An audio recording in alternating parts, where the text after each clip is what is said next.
At the break of dawn, young Tautanu followed his grandfather Taulalo to the canoe. The air was salty. The vaca rocked gently as they paddled past the reef. "Watch the line, watch the sea," his grandfather said. And the fishing line pulled. Tautanu froze. But his grandfather just smiled. Tautanu was 12 when Uncle Tinilau took him beyond the reef to teach him vaca utua, the deep sea, baited line. The water was dark and wide.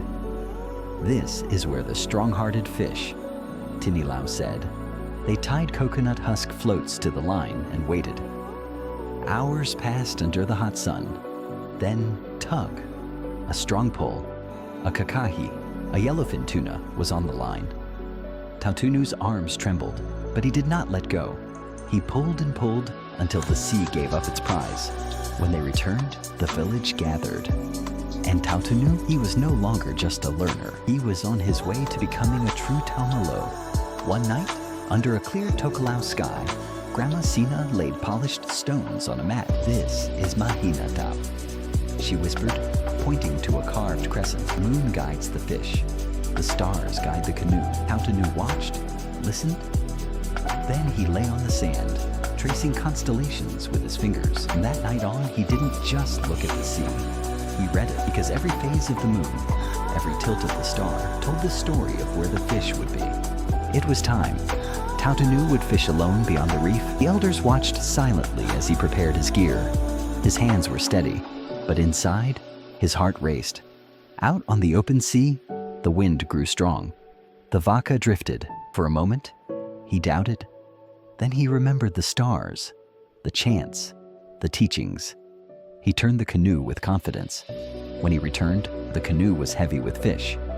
Uncle Tinilau placed a white cowrie shell on his belt. Years passed.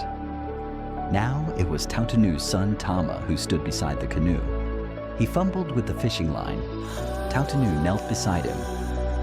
"This knot," he said, "was taught to me by your great-grandfather. It holds more than hooks. It holds us." That evening, Tama caught a fish. A small one, but he caught it on his own. It was Whakamatala o Te Atua, the village feast. Tautanu, now an elder, led the fishing vaca. They brought home atu kakahi, mahi-mahi, plenty for every family. A sudden storm struck. Alone on the ocean, Tautanu's vaca was tossed like a toy. The stars disappeared. He remembered Taulalo's words, "When you lose the sky, trust your inner compass." He listened to the waves, felt the pull of the current. Slowly, he turned toward the faint flicker of village light. Hours later, soaked but smiling, Tautanu arrived. From that day, the boys called him Taumalo o Te Whetū. Tautanu, now gray and slow, sat on his woven mat under the breadfruit tree. Children gathered at his feet. He told them not just how to fish, but how to wait, to respect, to know the sea. Gave Tama his cowrie shell belt. "This is not mine anymore," he said. "It belongs to the next Taumalo." And so the stories lived on, and the sea remembered. In Wellington, 14-year-old Maliko watched a video of his grandfather Tautanu fishing in Tokelau. He'd never seen a real vaca, never held a fishing line, but something stirred in his heart. At school, he wrote, "I am the son of a Taumalo." His teacher asked, "What does that mean?" Maleko smiled.